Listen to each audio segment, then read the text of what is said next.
New Zealand की B team ने India को आके इंडिया के अंदर पहली बार ओडीआई सीरीज को हरा दिया है। ये अगर आप भी पहली बार सुन रहे हो, आपने मैचेस को फॉलो नहीं किया या फिर मेरी तरह आप एक बहुत बड़े क्रिकेट फैन हो और अभी तक आप ये हजम नहीं कर पा रहे कि न्यूजीलैंड की एक BCD टीम ने इंडिया को हरा के उस इंडिया की ओडीआई टीम को, जो कि 2027 वर्ल्ड कप जीतने का सपना ले गई है, वो टीम जो कि 2023 वर्ल्ड कप में अनबीटन फाइनल तक पहुंची थी, वो टीम जो 2025 चैंपियंस ट्रॉफी की विनर है, उसको आके अपने घर के अंदर ही 2-1 से मात दे दी है। और ये इतिहास में पहली बार हुआ है कि न्यूजीलैंड की टीम ने इंडिया को ओडीआई सीरीज हराई है। इंडिया के अंदर आकर अगर आप एक साल पीछे जाएंगे तो न्यूजीलैंड ने इंडिया के अंदर इंडिया को पहली बार 3-0 से टेस्ट सीरीज भी हराई थी। और ये जो दोनों चीज़ें हुई हैं, ये हुई हैं गौतम गंभीर साहब की कोचिंग के अंदर। तो यहाँ पे थोड़ा सा अगर पैटर्न देखोगे, जब इंडिया 3-0 से सीरीज हारा था टेस्ट सीरीज, तो वहाँ पे काफ़ी ज़्यादा खामियां निकाले गई थी कि भाई रोहित विराट का प्रदर्शन अच्छा नहीं है। Due to that reason India जो है ये सीरीज नहीं जीत पाया और इनको जो है अभी से रिटायरमेंट ले लेनी चाहिए। अभी रोहित शर्मा, विराट कोहली 2 फॉर्मेट से संन्यास ले चुके हैं, T20 और टेस्ट से, और वो केवल ओडीआई के ऊपर फोकस कर रहे हैं। इस सीरीज से पहले जो ऑस्ट्रेलिया की सीरीज हुई है, वहाँ पे शर्मा साहब ने सेंचुरी लगाई थी। उसके पहले अगर उसके बाद अगर आप जाओगे तो साउथ अफ्रीका सीरीज में रोहित शर्मा ने बेटर परफॉर्म किया था, 50+ की इनिंग्स खेली थी। विराट कोहली ने 2 सेंचुरीज लगाई थी, तीसरे मैच में भी सेंचुरी लग सकती थी लेकिन वहाँ पे रन्स कम पड़ गए थे। और इस सीरीज के अंदर भी विराट कोहली 1 सेंचुरी मिस करते हैं और 1 सेंचुरी जो है फाइनल मैच के अंदर लगाते हैं, जो कि इंडिया फाइनल मैच हार चुका है। अब इस सीरीज से काफ़ी कुछ है बात करने के लिए, काफ़ी कुछ है बाहर निकालने के लिए। तो चलिए 1 बाय 1 स्टार्ट करते हैं आज के इस वीडियो को। तो दोस्तों, सबसे पहले इंडिया के शुभमन गिल, जो कि इंडिया के कैप्टन है 2 फॉर्मेट्स के अंदर, टेस्ट और ओडीआईज के अंदर, और जल्दी ही T20 के भी कैप्टन बन सकते हैं। तो यहाँ पे शुभमन गिल टॉस जीतते हैं, पहले गेंदबाजी करने का निर्णय लेते हैं।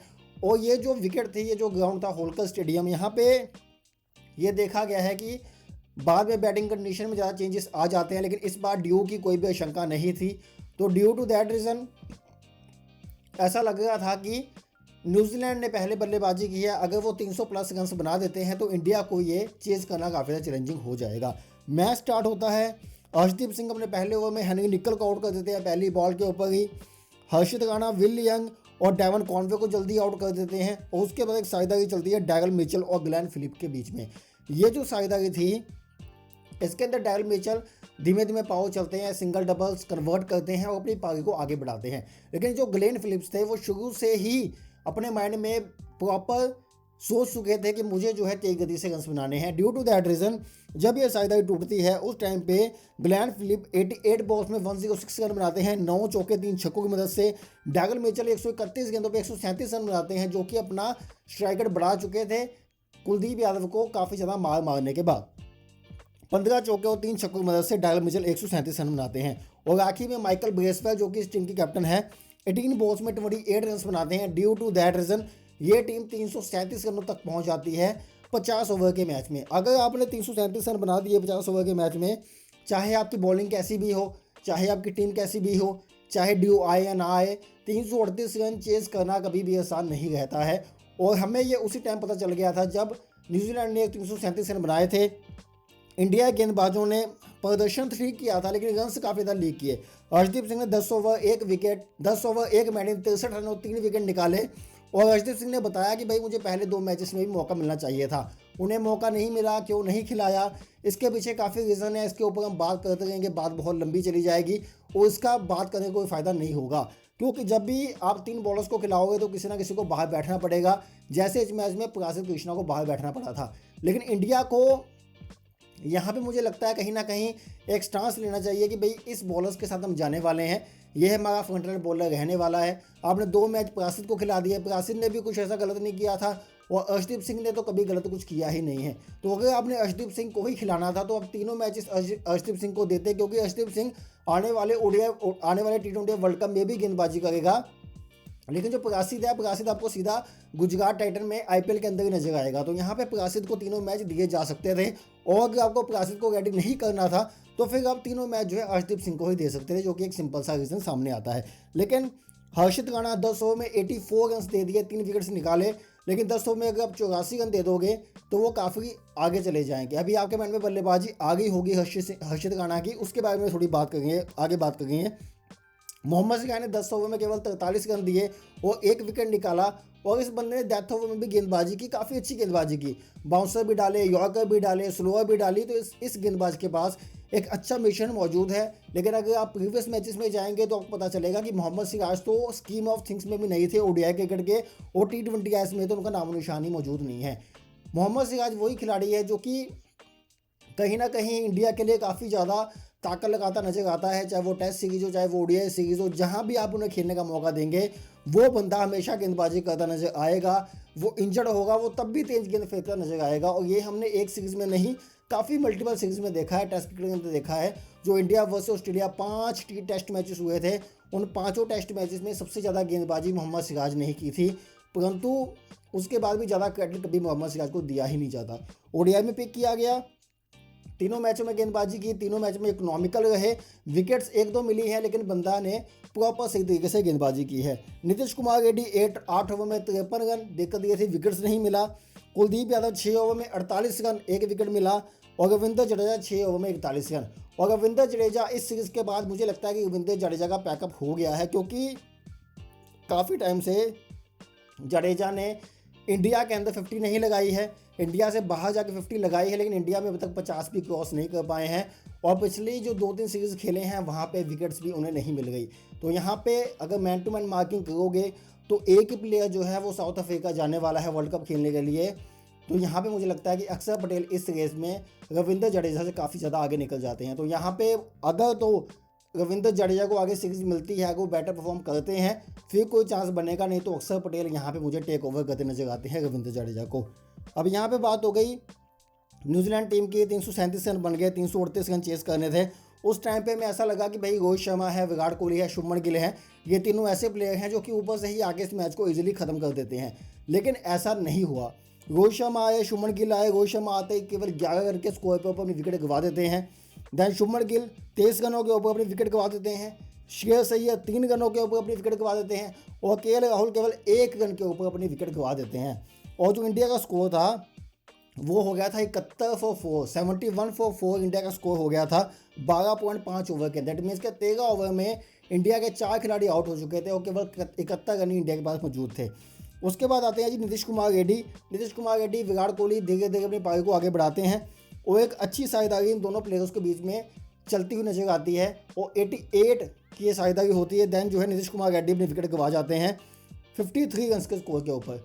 अब यहाँ पे इंडिया के पास मौका था हर्षित राणा को भेजने का या रविंद्र जडेजा को भेजने का। अगर आप ऑन मेरिट जाओगे तो रविंद्र जडेजा हर्षित राणा से बहुत ही अच्छे खिलाड़ी हैं, और रविंद्र जडेजा इस टाइम पे आके अपनी सीट को बचा सकते थे, अपनी पॉजिटिविटी को दिखा सकते थे, अपनी वैल्यू को दिखा सकते थे। हालांकि ओवर द टाइम काफ़ी सालों से रविंद्र जडेजा ने बहुत अच्छा परफॉर्म किया है, और उन्होंने बताया है कि मैं ओडीआई क्रिकेट में या जिस भी फॉर्मेट में वो खेले हैं वो उस फॉर्मेट के बड़े प्लेयर हैं। लेकिन इस बार रविंद्र जडेजा आते हैं, केवल 12 रनों के ऊपर अपनी विकेट गंवा जाते हैं, और जब रविंद्र जडेजा आउट हुए तो उस समय इंडिया का स्कोर था 178 फॉर 6, और मुझे लगा था कि मैच ये भी खत्म हो चुका है। लेकिन उसके बाद एक ऐसी पारी आती है जो कि इंडिया को उम्मीद देती है कि भाई हाँ, यहाँ से भी मैच को जीता जा सकता है, और वो पारी आती है जी हर्षित राणा की।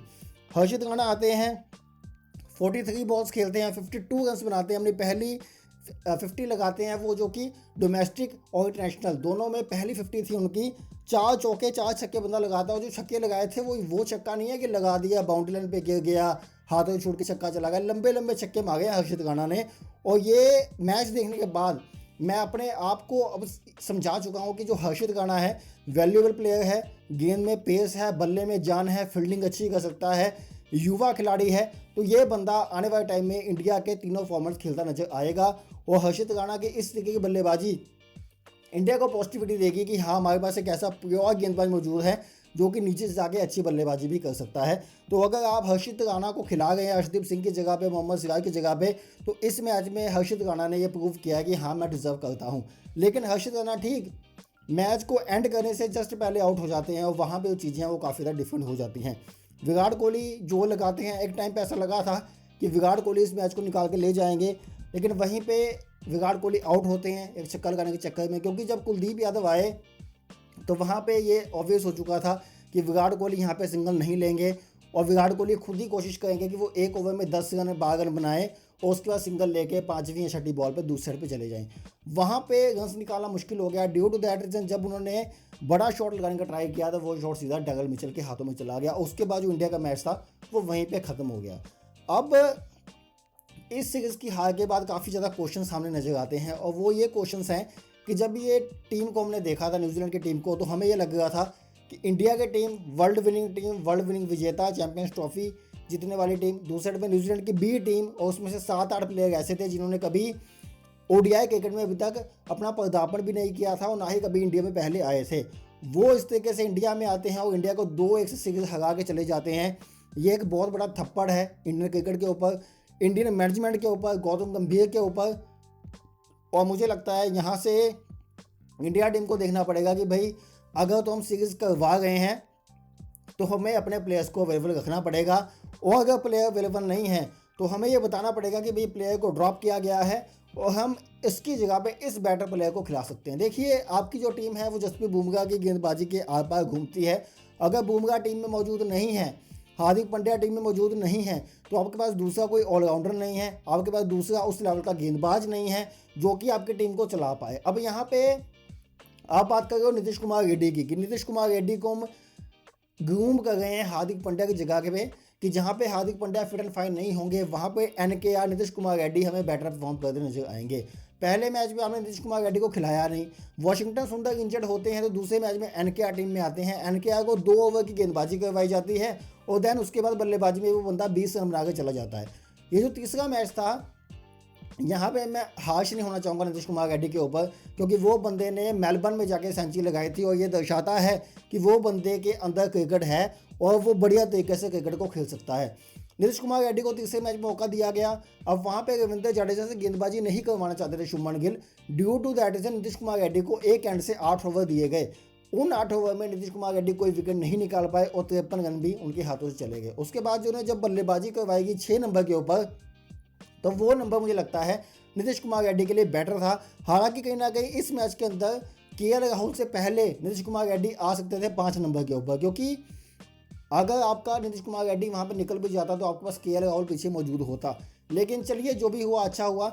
वहाँ पर नीतीश कुमार रेड्डी आते हैं 50 रन बनाते हैं, लेकिन वहाँ पे 50 रन की नीड नहीं थी, वहाँ पे एक 80-90-100 रन की पारी चाहिए थी। लेकिन यहाँ पे हमें देखना पड़ेगा कि शिवम दुबे जो कि T20 में अच्छा परफॉर्म करते हैं, नीचे से आके आपको रन्स भी बनाते हैं, स्पिनर्स को काउंटर करते हैं, देन अब उन्होंने बॉलिंग करना भी स्टार्ट कर दिया है। तो यहाँ पे जो आपका प्रूवन खिलाड़ी है हार्दिक पांड्या की जगह के ऊपर, उसे आप ओडीआई क्रिकेट में लेके क्यों नहीं आ गए और वो आपकी स्कीम ऑफ थिंग्स में क्यों नहीं है। दूसरी साइड एनकेआर नीतीश कुमार रेड्डी परफॉर्म कर सकता है, उसे प्रॉपर मौके नहीं दिए जाए। मोहम्मद सिराज को आप इस ओडीआई सीरीज में वापस लेके आए, उसने अच्छी गेंदबाजी की है, लेकिन बाकी की जो टीम है और जिस तरीके से कुलदीप यादव को पिटाई पड़ी है उसके बाद ये नज़र आता है कि इंडिया की टीम गेंदबाजी को काफ़ी ज़्यादा लाइटली ले गई है और इंडिया के पास कोई भी बैकअप बॉलिंग स्क्वाड मौजूद नहीं है, जो कि जसप्रीत बुमराह की अनुपस्थिति में या अर्शदीप सिंह अगर आपके पास नहीं होते हैं, कोई और गेंदबाज रेस्टेड है तो उसकी अनुपस्थिति में आपके गेंदबाज आपको मैच निकाल के दे। तो यहाँ पे एक बहुत बड़ा क्वेश्चन उठता है गौतम गंभीर के ऊपर।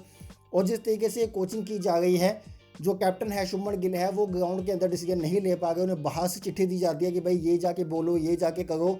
आपने अगर मैच को ध्यान से देखा है तो आपको याद होगा कि हर्षित राणा ने जब छक्का लगाया वो 46 रन पे मौजूद थे और उसके बाद ही एक बाहर से मैसेज आता है, ध्रुव जुगेल एक मैसेज लेके आते हैं। वो क्या मैसेज था वो किसी को नहीं पता, इन फ्यूचर अगर वो वायरल होता है, उसकी क्लिप वायरल होती है तो हमें पता चलेगा। लेकिन उसके बाद जब वो मैसेज आता है हर्षित राणा को, विराट कोहली को, तो अगली बॉल पे भी हर्षित राणा छक्का लगाने जाते हैं और अगली बॉल दोबारा जब उन्हें पड़ती है तो उस पर भी छक्का लगाने जाते हैं और वो वहाँ पे आउट हो जाते हैं। अब शायद वो मैसेज यही था कि हर्षित राणा को कहिए कि भाई आप एक साइड से चलाना स्टार्ट कीजिए और विराट कोहली को कहिए कि आप विकेट को संभाल के, लेकिन वो अगली बॉल पे ही आउट हो जाता है बंदा।